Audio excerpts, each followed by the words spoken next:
So that's now live.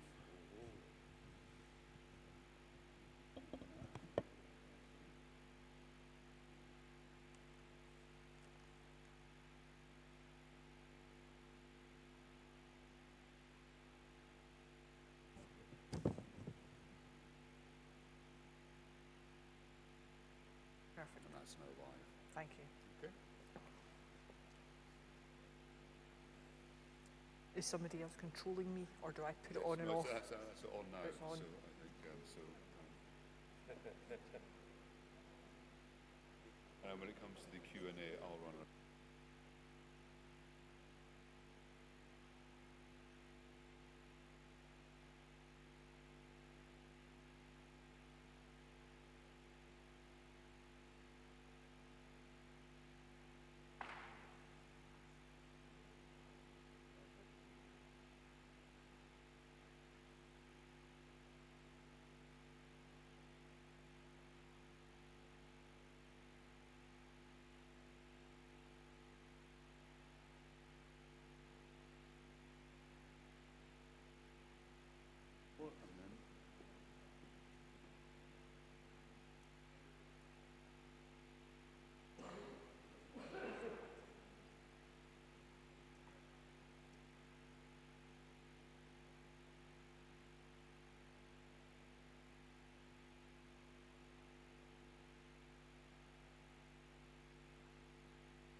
Well, good evening, ladies and gentlemen. We are a select band tonight, thanks to the, I think, to the weather that we've got. It's certainly not because of the speaker, that's for sure, because I'm looking forward to hearing exactly what you're going to tell us tonight, Val. We always remember that every day is school day, so we're going to learn something new tonight. It's a great pleasure to welcome you all here this evening. My name is Stuart Munro. And would you believe it, I come from Fairmill Head up the top of the hill there. So I've got my passport ready to get me home again. So I'm fairly certain I'll sleep in my own bed tonight. So that'll be very nice. But welcome to this series of talks, which I think are really very pertinent at this time anyway. So, you know, the title, Ecology Matters, the Well-Being of Creation and Humanity. Creation and humanity. Sometimes the emphasis is very strongly on the humanity bit because we are anthropogenically centered. And sometimes it's quite nice to turn it round the other way and think about what we can do for creation as well, which is one of the things I may ask you about later, so you can think about that anyway. But you know, our speaker tonight is Val Brown. Val Brown has the most wonderful title in the world. She is Head of Scotland. Now, who else could boast that they were head of Scotland, for goodness sake? But head of Scotland for Christian Aid. And her role there is to provide leadership, but also working with supporters and the churches and the volunteers and the campaigners, a whole range of people, including a lot of young people who are concerned with knowing a bit more about what Christian Aid does. She served on the Church of Scotland's World Mission Council, chaired the Middle East Committee, and currently chairs the Ethical Oversight Committee, or so it says on my notes anyway. So I look forward to hearing about that. Her theme tonight will be the unstoppable power of hope. The unstoppable power of hope. Christian Aid at the remarkable age of 80, a look at the global work and building a more just world. So please welcome Val Brown. Val.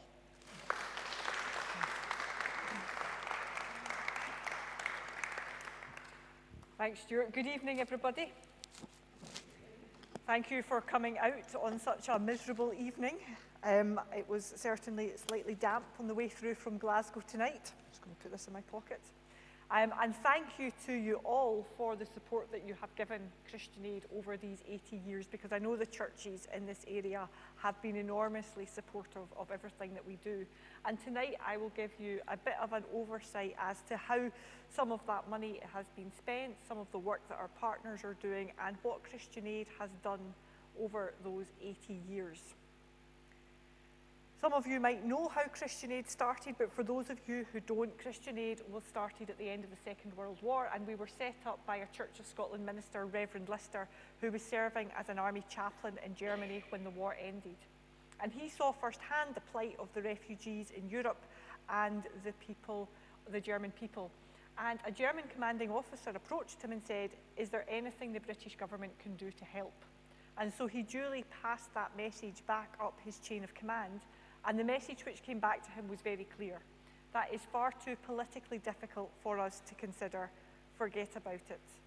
But he didn't forget about it. Instead, he wrote and made the same ask of the Scottish churches and then the British and Irish churches. Will you support the German people? Will you support the refugees in Europe? A politically and a pastorally very difficult ask. Asking war-weary people still on rations, if they would give generously and sacrificially to support others.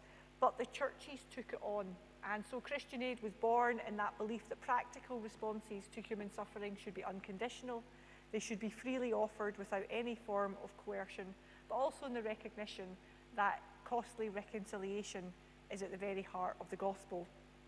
And from there, Christian Aid has grown to become the organisation that we are today, where we work in around 30 countries around the world, always working through local partners, because we believe it is our partners, and more so the people in poverty that they represent, who best know what has to change locally in order for people to lift themselves out of poverty. And we work in three distinctive ways. We have our emergency response, humanitarian work, which makes up about 1/3 of our overall spending. There's our long-term development work, which is working through partners to support people. And then there is our advocacy and our campaign work, because as an organisation rooted in our faith, rooted in our belief that poverty is not what God wants for this world, we don't exist to just keep dealing with the symptoms of poverty, but rather to ask some of those harder, more fundamental questions. What needs to change so that all may thrive? And over those 80 years, we have raised our voices alongside supporters to call for justice. We've called for a world where all are treated with dignity, where all can live in peace and freedom. And I'm sure many of you have campaigned with us as we have campaigned for an end to apartheid, when we've collected supermarket receipts to get fair trade into the mainstream, when we've called for the end of unpayable debts that crippled so many of the world's poorest countries. People have raised their voice for trade justice, demanded that no one should dodge tax, demanded equality for women, who of course make up half the world's population, and we've taken seriously the urgent action that is needed for climate change. Care for creation and care for humanity are bound up in each other. We rely on the created world for food, water, the regulating of temperature, for the seasons. And when creation is treated like a commodity to be exploited for wealth generation, then we tamper with the balance of a delicate ecosystem that we all need. I'm going to share with you tonight partner work from around the world and advocacy campaigns old and new, and what you'll see is a reoccurring theme. When people are treated as irrelevant or seen as collateral damage in the desire to make even more profit, and the planet is treated as disposable, then the outcomes are not pretty. And more often than not, those who are most acutely affected are the poorest and least powerful of our sisters and brothers. So firstly, our emergency work. In times of emergency, people need the essentials of life. They need food, water, healthcare, and shelter. And that is what our partners provide, either our own partners, or if an emergency happens in a country where we don't have our own partners, for instance, Ukraine, Christian Aid is part of what is called the Global ACT Alliance, which is action of churches together, and we can immediately make money available to ACT Alliance partners. And of course, our response to emergency situations has to change, because it goes from people immediately on the move to people who find themselves in displacement camps for a couple of years. And then, of course, you have people who have been in camps for decades across the Middle East, and they need a different response. So the Russian invasion of Ukraine saw the biggest displacement of people in Europe since the end of the Second World War. And we have been responding through ACT Alliance partners both in Ukraine and in the bordering countries, supporting those who have fled. In Ukraine, we had Scottish Government funding to support people to rebuild houses and replant fresh food. And in the camps, we've been supporting people in a number of ways.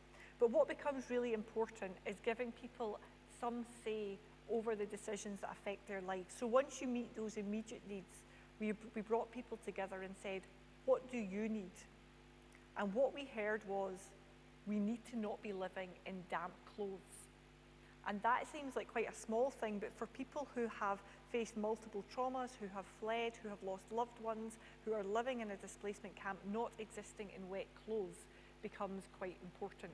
And of course, Christian Aid could easily have created a drying area, but it's important to give people back some agency. And so we sat with the community and said, well, what could we do about this? And people said, well, we can weld poles, we can clear the land, we can paint. And the community themselves came up with a drying area, which of course in the management of which people get to know each other, people form community, and it is that model that we use when we are working in displacement camps. So similarly, the Rohingya people who fled Rakhine State, who have now been in camps for many years, and Christian Aid looks after all the sanitation in a couple of camps, so making sure people have decent toilet facilities, decent shower facilities, have women's only space where women can go and shower knowing that they are going to have some privacy. But one of the things we recognised early on was that the women were absolutely shattered.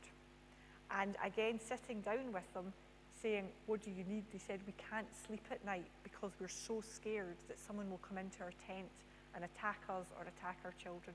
And so by giving everyone a padlock, people were able to just lock, even though it's a tent door, and get a good sleep at night. And it is that kind of listening to people and giving them back some agency which is so important.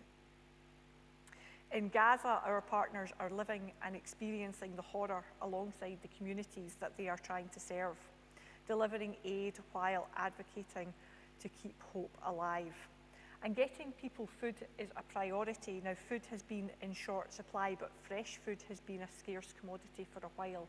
And our partner there is supporting people to plant between tents, plant food in the rubble of broken buildings, just to try and get people some kind of fresh food.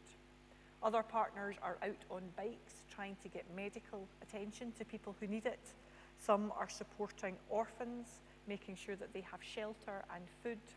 Others are working to get the huge number of widows legal rights so that they can then take ownership of their own children and advocate on their behalf.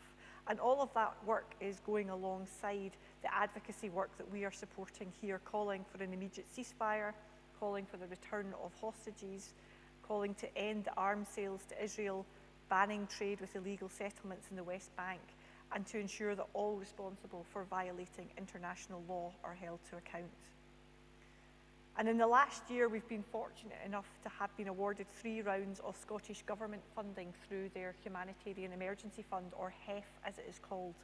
And we've had money for Malawi, Zimbabwe and South Sudan. And this allows us to scale up our response to support emergencies that very rarely make the news headlines. And it's really important because in a lot of countries, people are facing multiple vulnerabilities, and just that wee bit of extra cash allows us to reach more people. So in Malawi, climate-induced drought compounded an already miserable time for farmers who had seen an invasion of armyworms decimate their crop. And by being able to provide cash grants, families could buy what they needed. And giving cash becomes the model that we like to work to. It's a very effective way of working because it gives people dignity. They can choose what it is they spend money on, but also what it does is it supports any local market which is functioning and the livelihoods that depend on that. And so again, by giving cash, people are able to buy food. That allows them to return to livelihood activities. It allows children to go back to school. And for some people, it allows them to make a small investment to be able to then have income generation.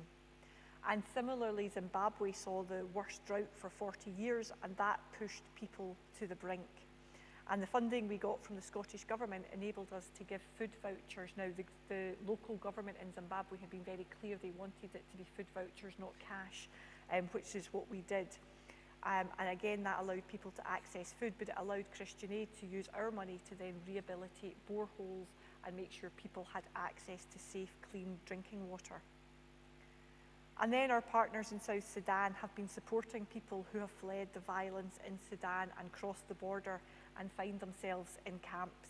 And given how fragile South Sudan is as a state and the challenges it has faced and the huge amounts of climate-related disaster they have had, it is really important to support these border communities as they have this host of people cross the border. And again, by giving cash, it supports the local economy as well as giving the recipients options, because most of the refugees or returnees are arriving in only what they are wearing. And so cash has supported them to invest in a future. So that's a bit of an overview of our emergency work. And then our advocacy work. So economic justice has been a massive part of what we have done over the years. And I'm sure many of you were instrumental in campaigning for fair trade. Fair trade, as you probably know, guarantees farmers a minimum price for their products, irrespective of market fluctuations. And it lifts communities out of poverty and allows them to invest in healthcare and education. However, fair trade is largely for the export market, and it only covers a relatively small number of products, most of which, not all, but most of which are non-perishable. Which is why we went beyond fair trade to call for trade justice. And trade justice is bound up in debt relief and tax justice.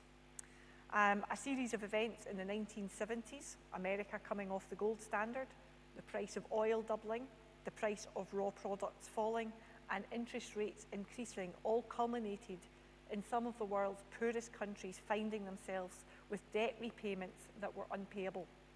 And Christian Aid became one of the organisations at the forefront of questioning the morality of asking some of the world's poorest people to service a debt which was clearly unsustainable and was preventing them from investing in healthcare, education and infrastructure. And the campaign was aimed at the World Bank and the International Monetary Fund, and a lot of the debt was cancelled.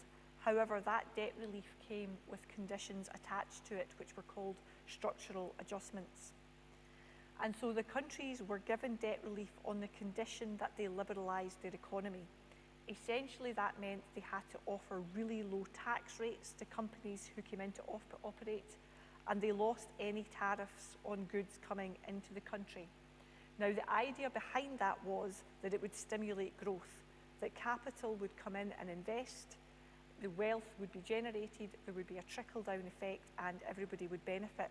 But clearly that didn't happen.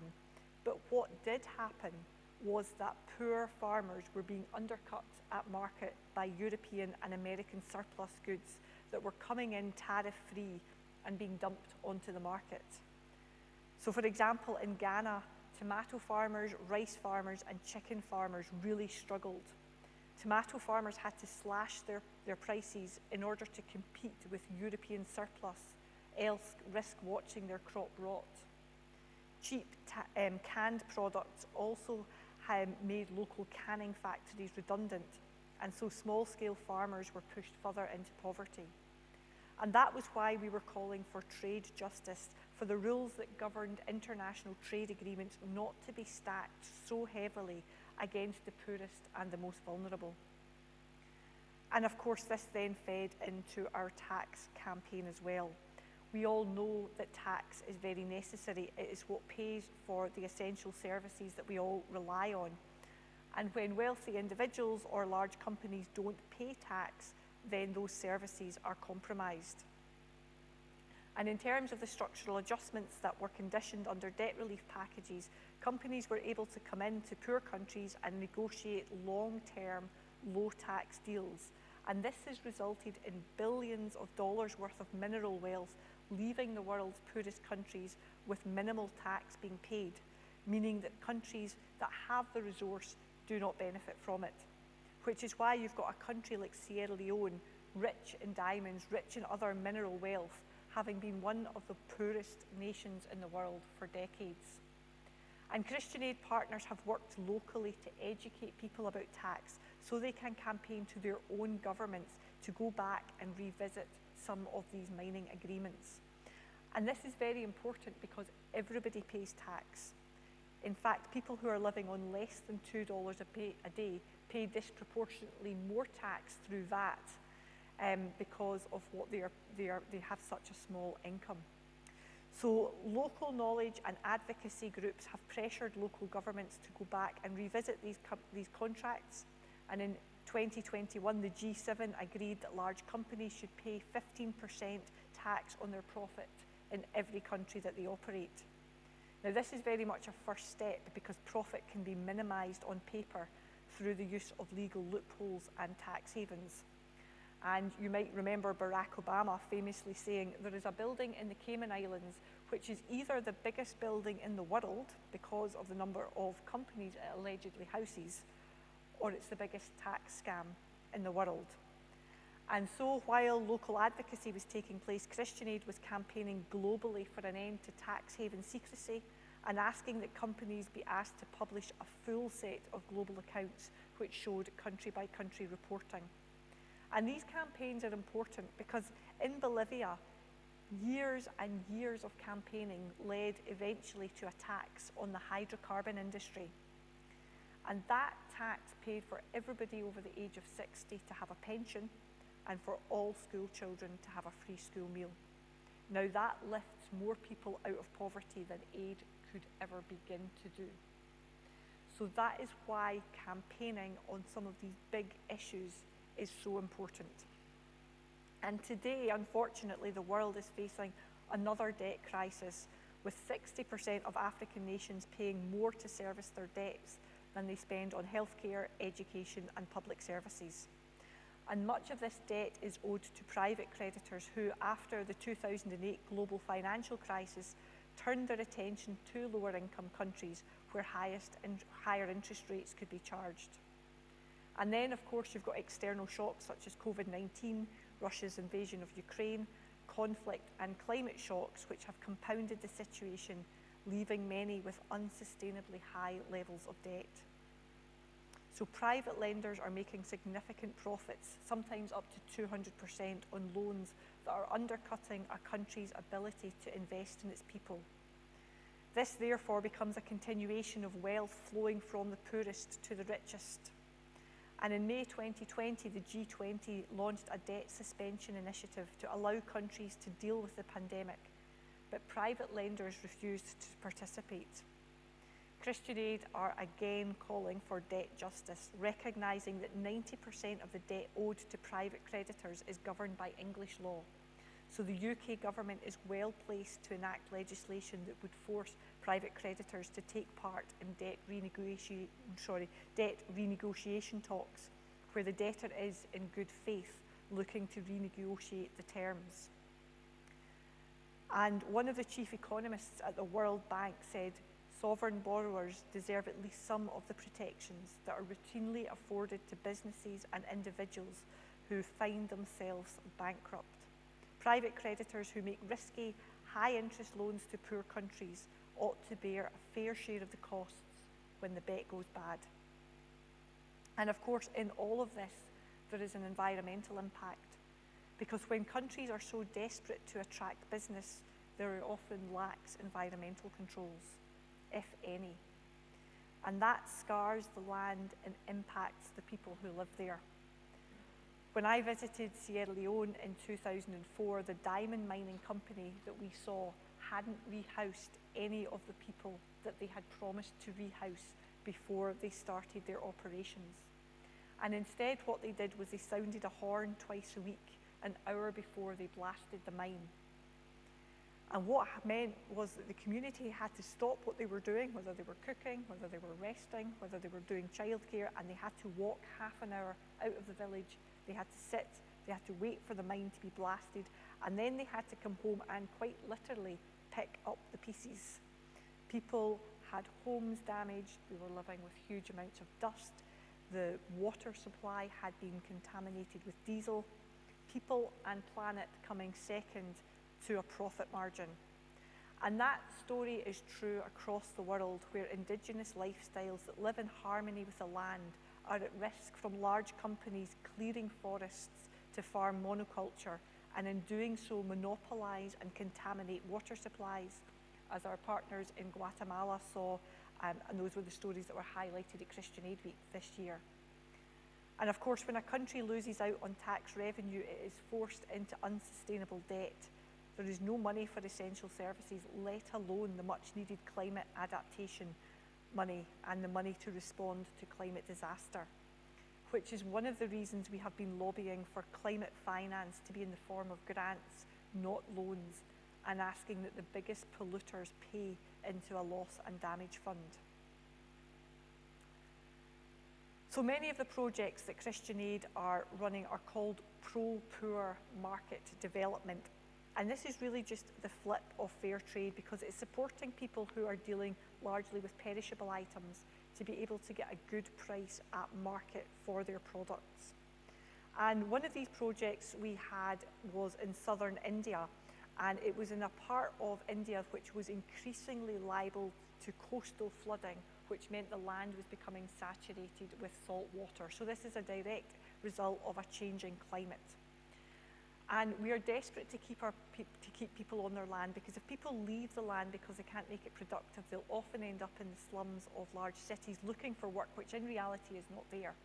And so it's helping people to adapt to a changing climate. And we saw that the women there had cows, and so by giving saline-resistant grass seeds, people were able to feed their cows good quality grass, produced high quality milk. The other part of that project was planting food in movable bags, which could be moved onto higher ground when the water levels rose. But the key part of that was putting in some business training, so that the women, instead of selling a bucket of milk here, a bucket of milk there, were able to go collectively and sell into the local shops, restaurants and hotels. And that meant hygiene certification, just a slightly better level of organisation. And that became really important. And one of my colleagues visited that project, and she said to one of the women there, "Has this project changed your life?" And one of the women thought about it and she said, "No, it hasn't. But it's changed my daughter's life." She said, "Because now I have got an income, I can have a say in how the family money is spent, and my daughter will stay in school and she will have a different life experience from me." Now, I love that story because I think it shows the generational change that we're invested in, because we know that change doesn't happen overnight. And change takes time, and I think this next example from Sierra Leone will highlight that. Because one of the communities we were working in Sierra Leone, when we asked them, "What do you need?" they said, "We have no healthcare services." Now, Sierra Leone is one of the most dangerous places in the world for a woman to give birth. And so a health centre was very much needed for this rural community. Now, a health centre is only a building unless people are empowered to come to it, and unless it is staffed and it is resourced. And so again, working with the local community, we said, right, let's look at what skills are here. The community said we can build the hospital, but actually we supported them to go and do the advocacy to the local government and said, "We are taxpayers, so if we build this hospital, will you make sure that there is a trained healthcare professional here? Will it be hooked up to electricity? And will there be the necessary drugs and materials that a health centre needs?" And so that was a three-way partnership where Christian Aid paid for the materials, community built it, but the local government agreed that they would then take on the running of it. That was only phase one. Phase two, of course, is making sure that women were empowered to come to it, because women weren't coming because they were far too busy and they were tired. And so we sat the whole community down and said, let's keep a diary of what everybody does in a week. And after a week, we came back together, and if you can contain your amazement, I'll tell you that the women did disproportionately more than the men. And this was impacting their health, especially when they were pregnant. And so, to be fair, the men said straight away, no, that's not fair. We will take on some of the household chores, we'll take on some of the childcare. And that went really well. And again, Christian Aid being embedded within the local community, we were able to get the local minister and the local imam sitting outside their house doing dishes, modelling something very different. And so the women were coming to the health centre.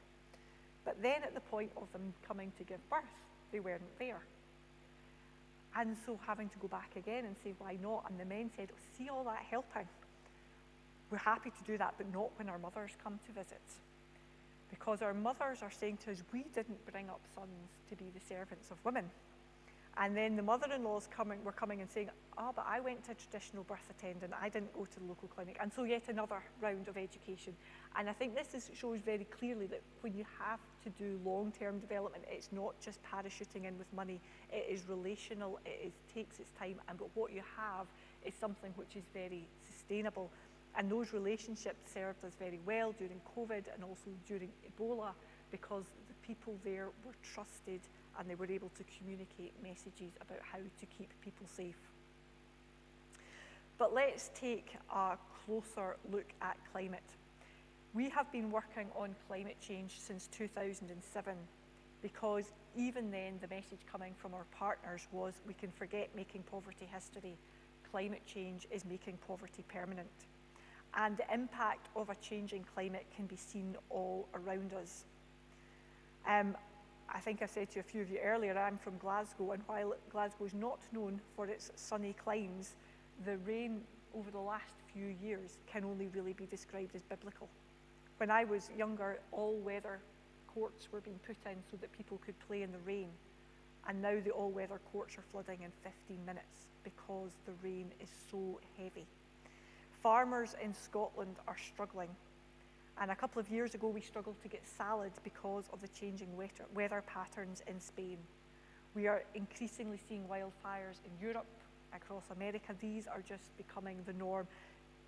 But for our poorest brothers and sisters, erratic weather patterns push them even further into poverty. And like I was saying, people will leave their land if they cannot make it viable.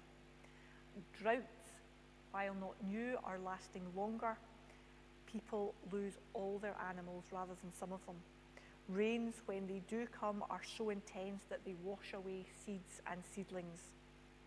Our planet is groaning, and yet despite this, unfettered growth and destruction continue unabated. Rainforests are destroyed, animals and plant species are lost, fragile Arctic ecosystems are turned into oil fields, and our species keeps demanding more and more and more. More disposable items for our convenience, more cheap goods that aren't designed to last, more highly processed food that needs land and doesn't nourish. And our partners are working really hard to support people to adapt and be resilient in the face of a changing climate. And Malawi is one of these countries that has suffered the extremes of a changing climate, prolonged periods of drought, very often followed by flash flooding. And what our partners there have been doing has been supporting people to farm pigeon peas. Now, pigeon peas are a good crop because they're drought resistant, but they only harvest once a year, but you can get a very good price for them because there's a very big market for them in Asia. And so stage one was bringing the community together, forming a cooperative so that people would not undercut each other, but they would sell their pigeon peas collectively. Stage two, though, is about making sure that people are not solely reliant on one crop because climate chaos will strike again. And so it's saying to people, when you have got a bit of income, how do you invest that? How do you diversify your income? So some people bought sewing machines, some people bought carpentry tools. One woman used the pigeon peas and crushed them to flour to start a bakery business. Some people used the husks of the pigeon peas as fish food. Fish could be farmed, they could be eaten. People had a little bit more, which meant they could send children to school or university. The next stage of that project then was, let's put in storage facility, because there is a glut of pigeon peas on the market at the one time. If we can store them for a couple of months, then we can get a higher price for them then.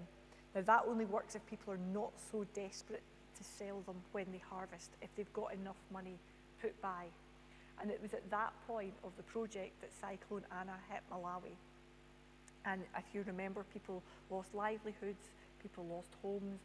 A significant part of that pigeon pea crop was damaged, but it is a resilient crop and it will bounce back, and it has bounced back. But for that year, people had to lean heavily on the reserves that they had, and it did mean that children didn't go to school and people didn't go to university that year. And that is why we've been calling for climate justice, because who pays when a Malawian farmer loses everything? And it's why we've been asking for the biggest polluters to pay into a loss and damage fund. Similarly, in Honduras, Central America is becoming hotter and it is becoming drier.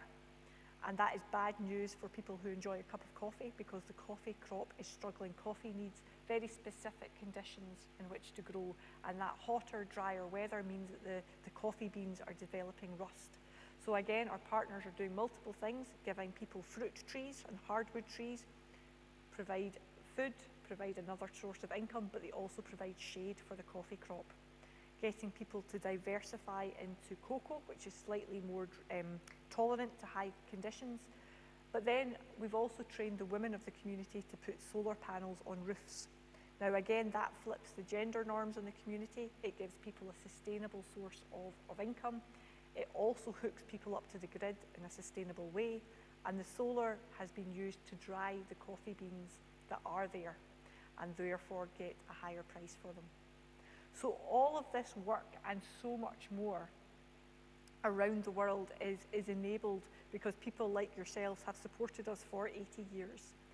And that unstoppable power of hope, because we keep going in the face of what seems like enormous challenges, and people are creative and people refuse to accept that poverty is inevitable. And if you look at the work that our partners are doing day in, day out, they are really working so hard to make sure that the world's poorest people are able to have dignity, freedom, justice, and are able to lift themselves out of poverty. And that has been enabled by the churches. So I'll just finish with a huge thank you to you all for everything you have done and continue to do for Christian Aid, because it is very much appreciated.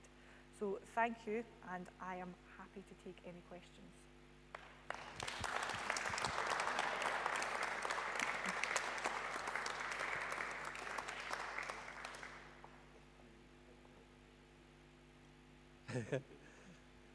Thanks very much, Val.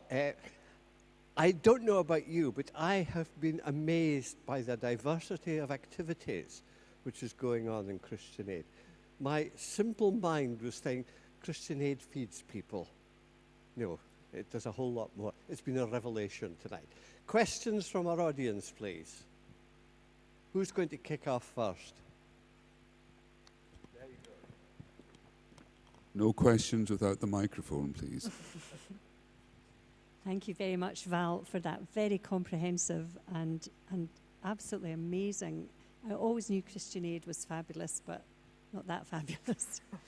My question is, how do you initiate these partners in these various different countries? How practically do you find these people to work with as partners? Is it easy, and does it always work? Or does it, and how long does it take? Does it vary in every country? Sorry, that's more than one. No, that's fine. And I'll say this right away, I'm not an expert in that part of our work. But the partners that we have are people that we have go through a huge sort of due diligence check on partners. And very often Christian Aid is funding partners that other organisations fund as well. So some of our partners, especially in the Middle East, in Ghana and in India, are also Church of Scotland partners. There are people who would be known to local staff members, and we would work alongside them, and we would be funding specific pieces of work, and of course looking at the reporting back. But again, a lot of what we're doing is about trying to make the partners' work sustainable and sort of pulling Christian Aid into the background in a lot of ways, and actually enabling them, because they are the ones with the relationships locally. They've got the ones with the local knowledge, and so what we have been trying to do more and more is what's called a localization agenda, where we're trying to give more power and more decision making to the partners and trusting what they know and what the communities know, and that we are enabling that rather than directing it. More questions?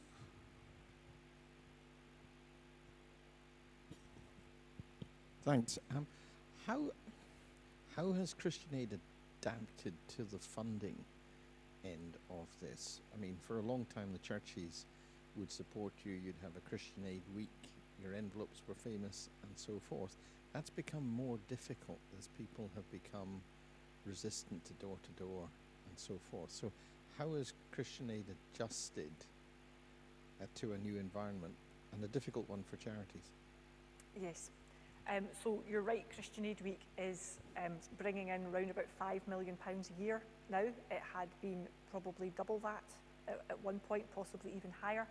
But I think what we've also been trying to do is to sort of, again, like our partners, diversify our funding streams and encourage people to think beyond Christian Aid Week. So the churches and individuals are very generous. And money is probably coming in now at different points of the year rather than solely in May. But similarly, we are applying to sort of trusts, we're applying for grants, individual giving, we've got some Scottish Government funding, but we're also making sure though that we retain our autonomy, so we don't take too much government funding, although there's not much coming from the UK Government at the moment anyway. But yes, we've had to cut our cloth the same as a lot of other organisations, and because we're wanting to protect the amount of money that we are giving to our partners. But yes, it is difficult to fundraise, and that's why we're hugely appreciative of the support we do get from the churches, because while a lot of organisations probably have seen their income reduce, I think ours has held better because we are the partner of the churches across Britain and Ireland. More questions? Just raise your hand if you would like to ask something. Could I then ask a question in relation to, you talked about working or getting some funding from government in Scotland and in UK. What kind of relationship do you have with the governments in some of the countries where you're working? Because most of your work seems to be with partners, but in some instances you would probably, presumably, have to work with governments in those areas as well. Is that an easy thing? Do you try to avoid it? What's been Christian Aid's experience? Yeah, again, that's not my huge area of expertise, but we are non-government organisations, so we deliberately do not work specifically with governments in the countries. However, what we do is support our partners to empower local people to lobby their own governments, and there is a huge amount of work going on which is around a sort of accountability, getting people to scrutinise budgets, to lobby for change, to make sure people are registered to vote, that they're to sort of building a democracy at a local level, but that would be partner enabled rather than us working directly with any one government. But equally, in some countries we do need the government's permission to be there. And then there's other places where we are where that is harder, because we're perhaps having a narrative which is harder within each country. But no, our work is to fund the partners, for the partners to do the work on the ground, and then for them to empower local people to be speaking to their own government rather than us.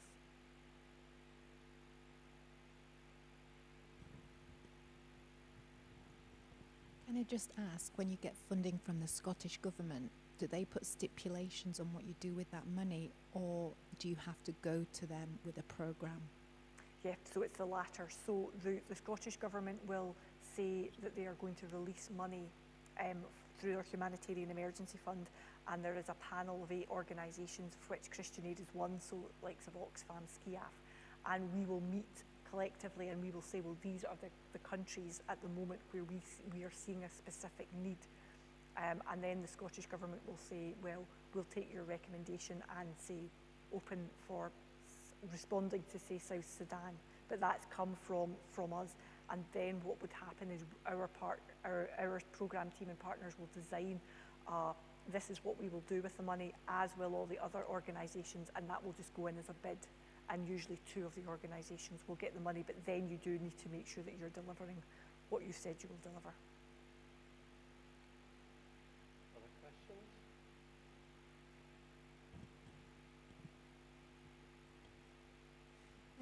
Really just a question about Christian Aid's had fantastic campaigns in the past, absolutely fantastic. You talked about the Fair Trade one. What else can we do other than raise funds? What is it that you need from us other than funds? Thank you.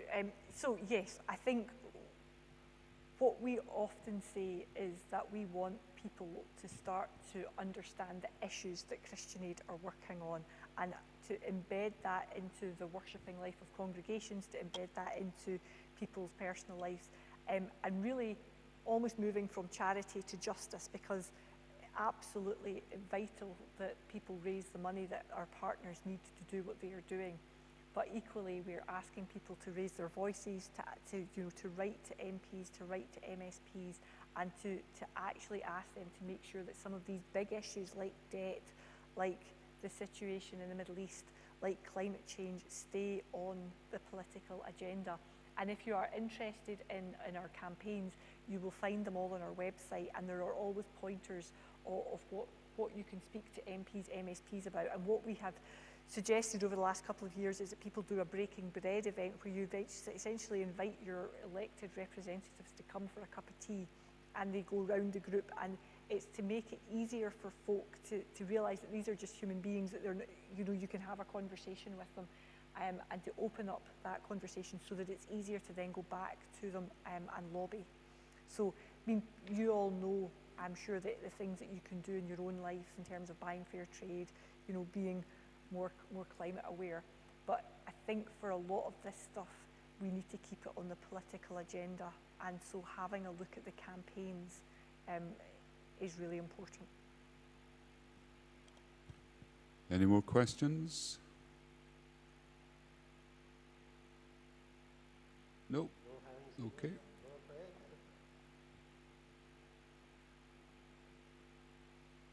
Okay, yes. I want to say a few words and thanks. Thanks for a whole lot of things that you've given us tonight. First of all, about the diversity of activity that's going on within Christian Aid. And I think to hear from you directly about the direct work which you're doing is going to be a revelation to everyone sitting here. And it's a story that I think we all have responsibility to take out from here into all our own networks as well, and to continue that story and to spread it wider. You say to me, I say to 5 other people say to 10 other people beyond that. And so that story spreads about the diversity of things that are going on within Christian Aid.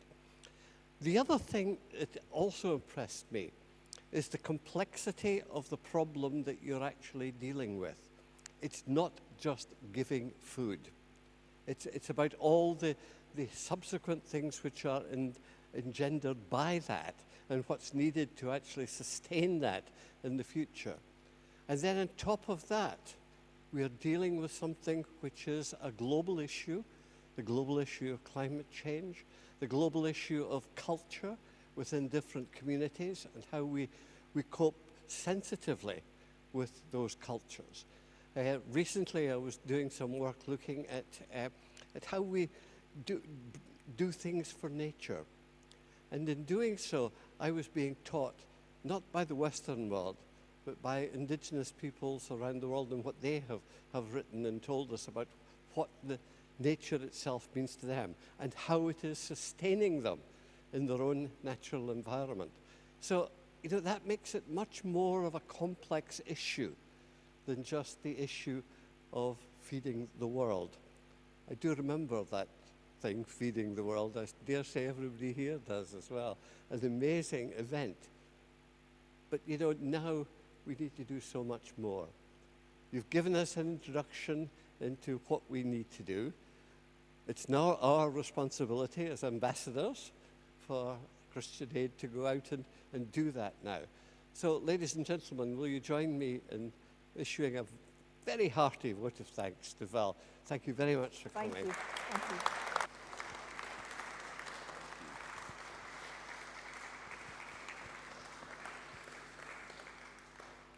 Seconded. And thank you to Stuart as well for being here this evening. I was kind of smiling at the worldwide problem of mothers-in-law, you know, which was quite interesting to wrestle with.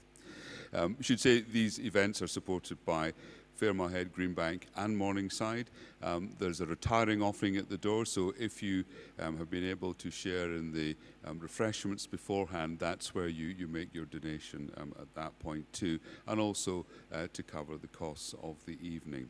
Next Sunday evening, at the same time, we will have Professor David Farrier, who is Professor of Literature and the Environment at the University of Edinburgh. He's the author of the book Footprints in Search of Future Fossils. His work's been translated into 10 languages, and he will be talking on his recently published book, Nature's Genius, Evolution's Lessons for a Changing Planet. Looks and sounds really, really interesting. Thank you all for braving the elements here this evening to come out.